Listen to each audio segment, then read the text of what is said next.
12 o'clock and not happy, Jan. Actually, Liz is not very happy at all because look what happened to my ionium. That is frozen. That is frozen.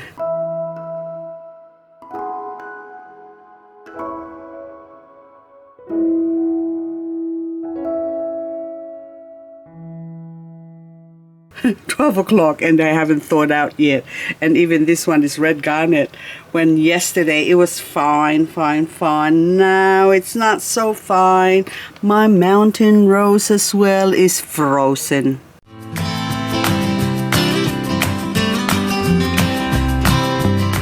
This Medusa, she's okay. A little bit on the edges, but the center is good. Oh, this one too, look. This is, I reckon this is Jinmitenu. That's frozen too. And this one survived. So this is already hybrid survive. And also this one, Koigokoro Sedum. This one, I don't know. I think it's gonna thaw out because that side there is still nice and healthy, I think. But on the opposite side, it's translucent. So which means I have to leave it still to thaw out and they will recover. Now this avant-garde, it's good to know that it's not really that frost hardy. Look at that. That's a sign of cookedness. Frostbite. Cookedness from the frost. Oh my goodness, I'm making up all these words. Anyway, so this one, what are you? So by Nessie, yeah, by Nessie. Now that one is frost hardy, but this Zeus over here, not frost hardy, and it's frozen, but it's thawing out, so it will recover. See that there? Can you see the translucency's got holes? That means it's been hit by the frost. As I walk along on the streets of my Ionium, I can smell something that's sort of rotten, but it's not rotten smell bad, but it's still like freshly rotten, like maybe coming from this Ionium pink daisy. So the center is still sort of trying to get some blood flowing through its veins, but the back is frozen. Look, so it might look nice and healthy and bouncy, but that is frozen. So this is how you tell frozen from not frozen. And if it's opaque like this one, that's not frozen.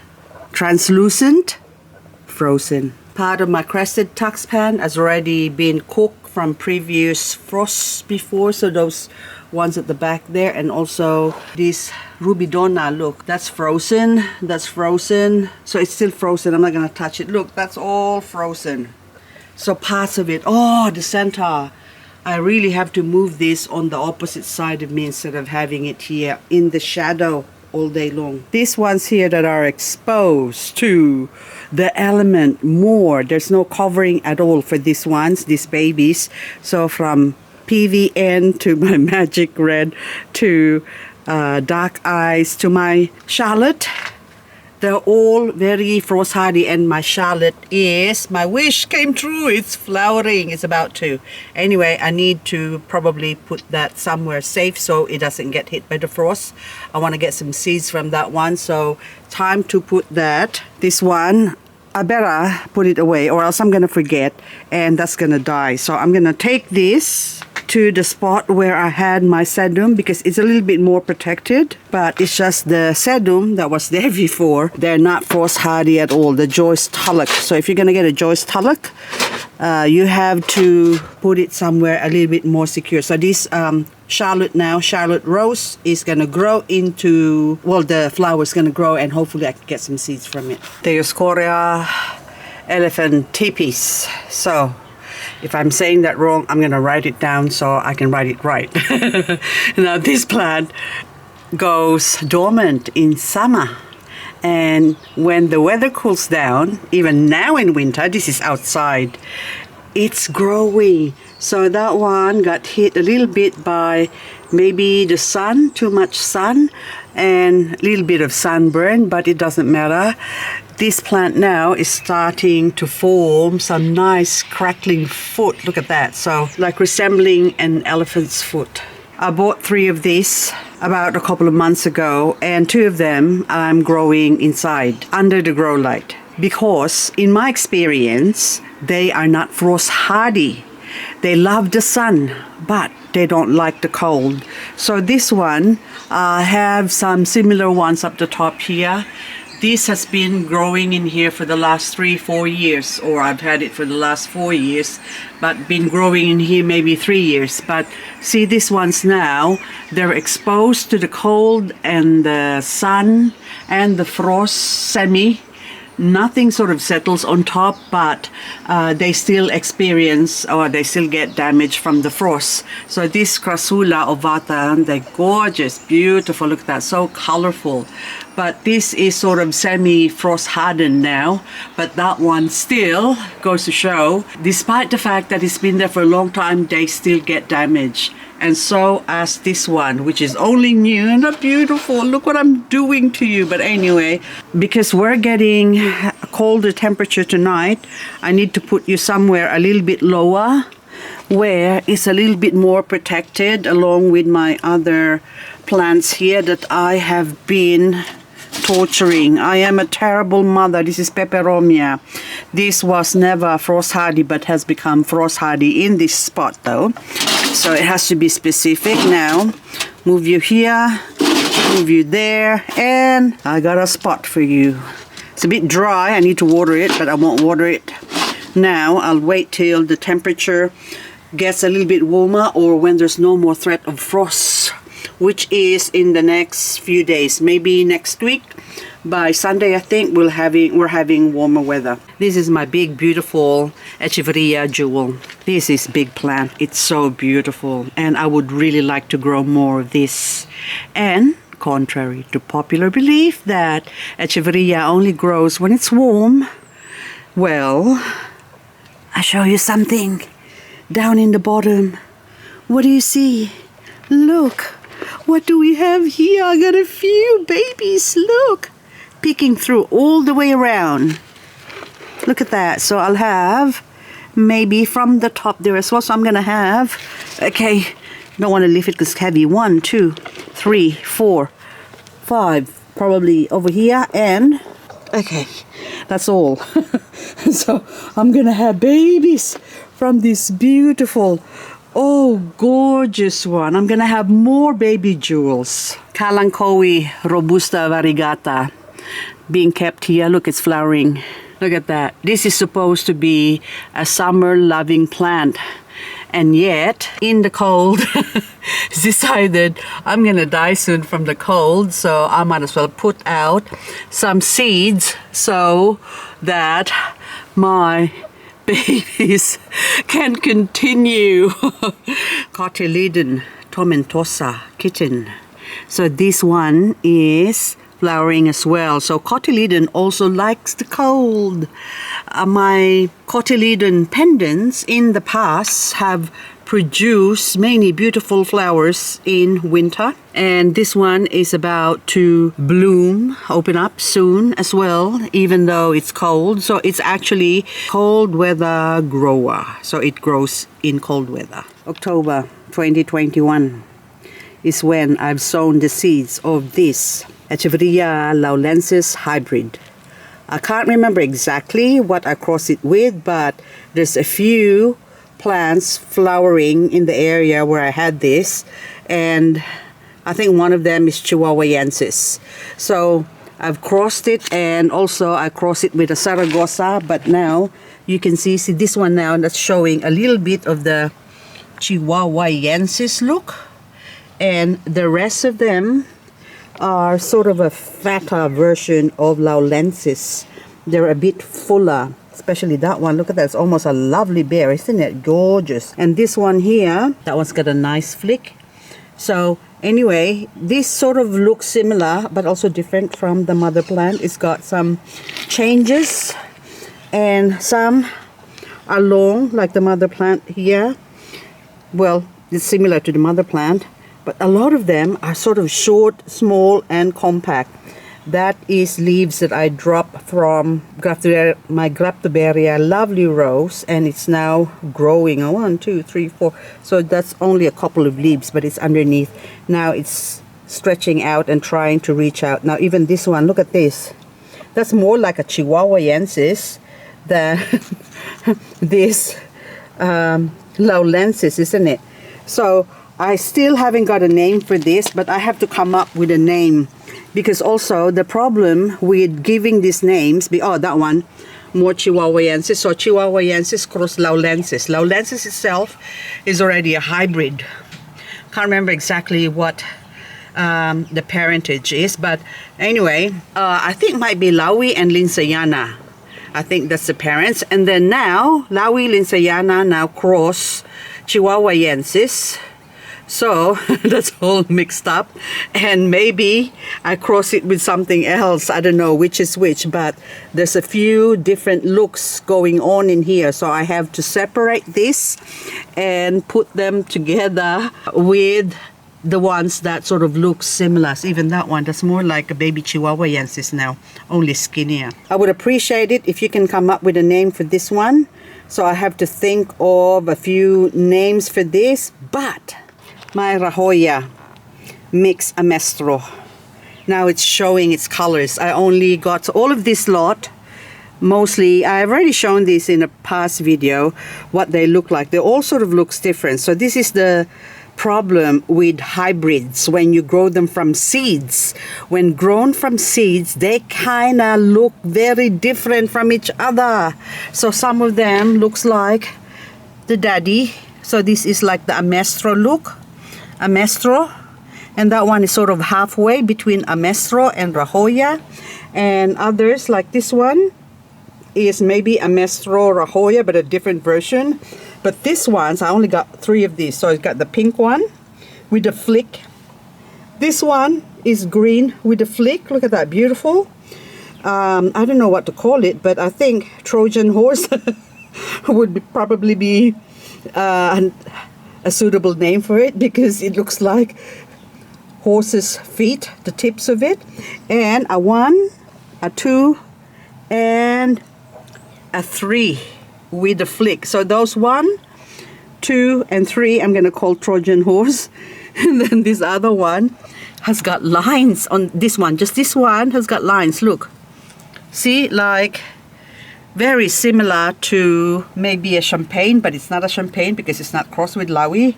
But anyway, so the Rahoya itself looks very, very different again. This is my mommy Rahoya, which is very stingy in putting out babies. So I started with 3 plants, and it's still a 1, a 2, and a 3.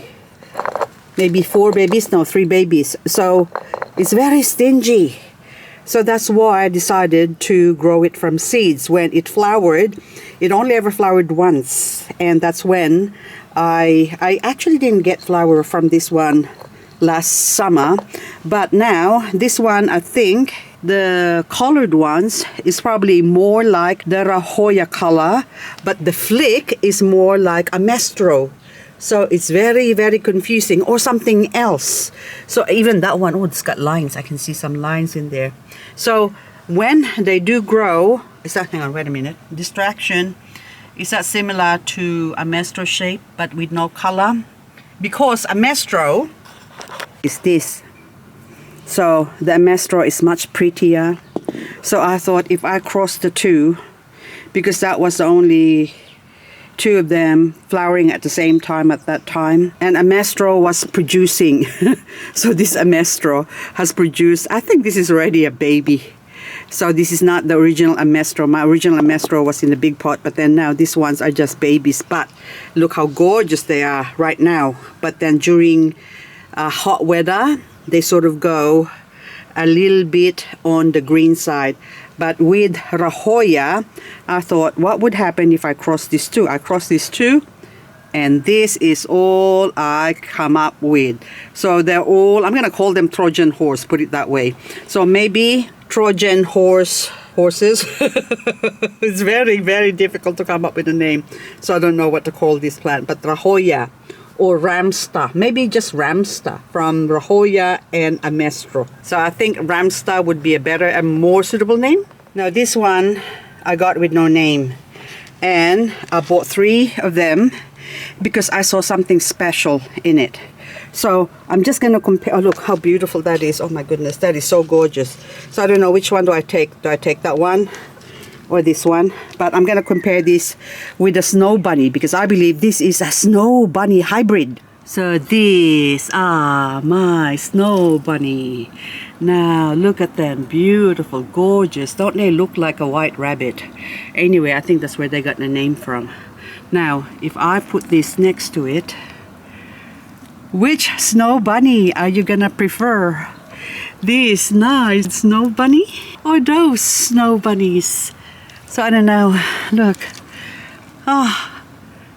Look, the one on the left is just more compact and pinkier and got more leaves and more closely clump up or cup up.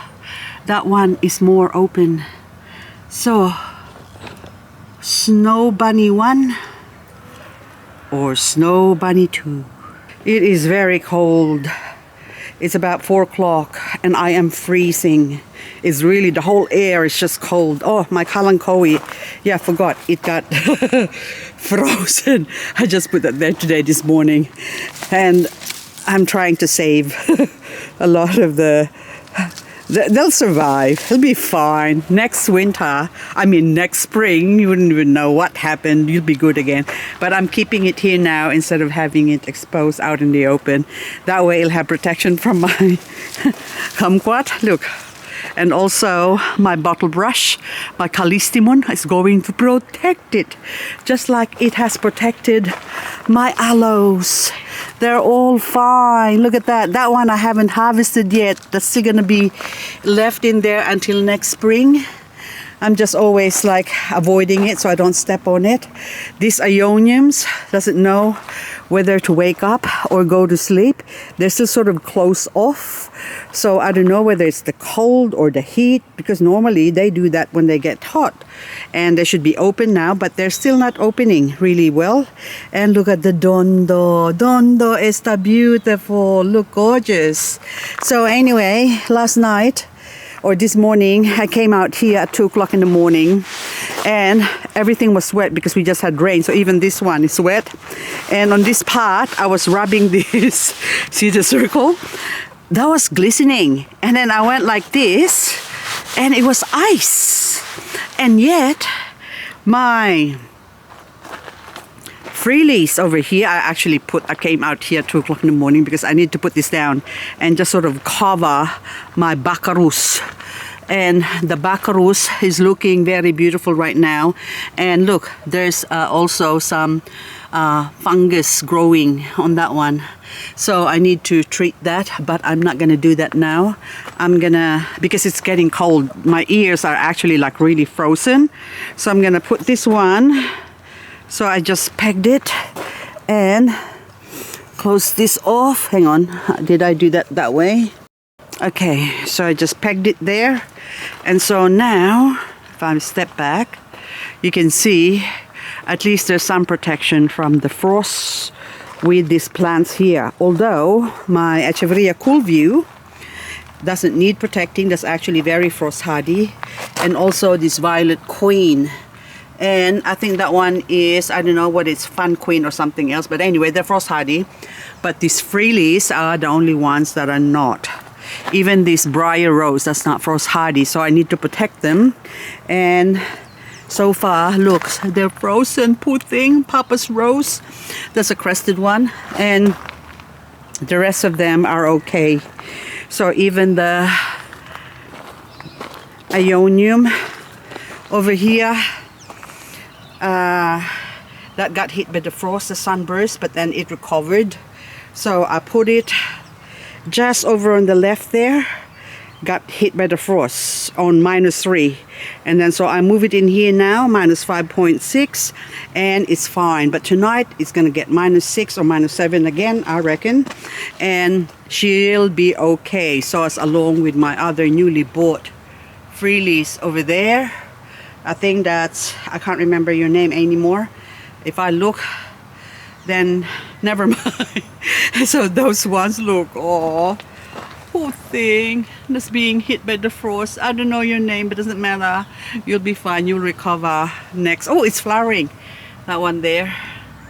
So next spring you'll be okay, but for now you just have to chill out.